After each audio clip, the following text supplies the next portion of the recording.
Good morning, everybody. It's time for your Farm and Ranch News, and today we're producing this program from the 91st Annual Montana Farm Bureau Convention underway this week here in Billings. But I also want to mention this morning that our friends at the Wyoming Farm Bureau Federation having their 91st convention as well. A little bit later in the week, though, theirs is taking place at the Holiday Inn in Cody, Wyoming. And by the way, their president, Mr. Perry Livingston, will be at this convention a little bit later in the week.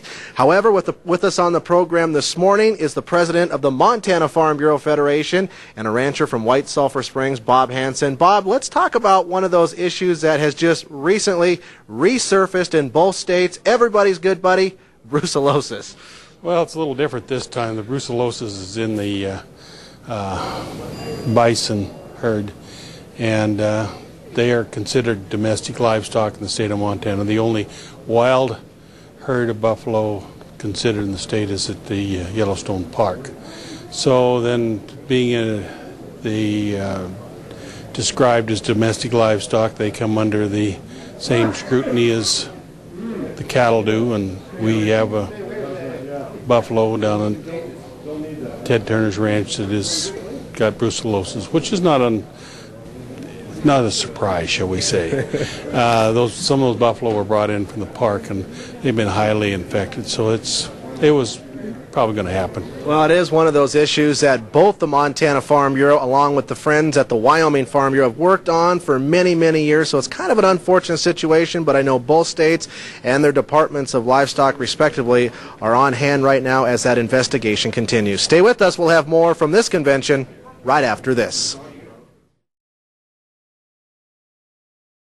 As we continue our coverage this morning from the 91st Annual Montana Farm Bureau Convention underway here in Billings, we want to get back into the news category with their president, Bob Hanson from White Sulphur Springs. And Bob, we just had some elections last Tuesday, means a lot of new faces on that House Ag and Senate Ag Committee as we start the process of writing a new farm bill. What is Farm Bureau thinking of the recent elections?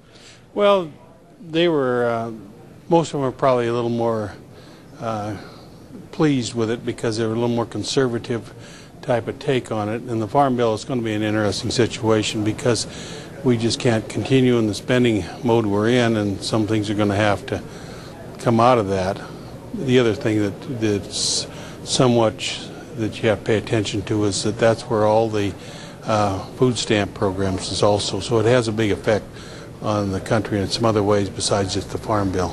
You know, bringing it a little bit closer to home, we have one of your billboards that is placed around the state. It's part of your animal care campaign program.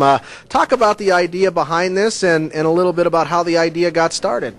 Well, this has been funded through the Montana Beef Checkoff, and it basically talks about animal livestock and how we actually very much care for our animals and animal husbandry. If we don't care for the animals, we're out of business. And so sometimes the perception is about that animal livestock is not treated properly, and this is probably a campaign to try to illustrate to people that aren't familiar with it how much we do care for our livestock.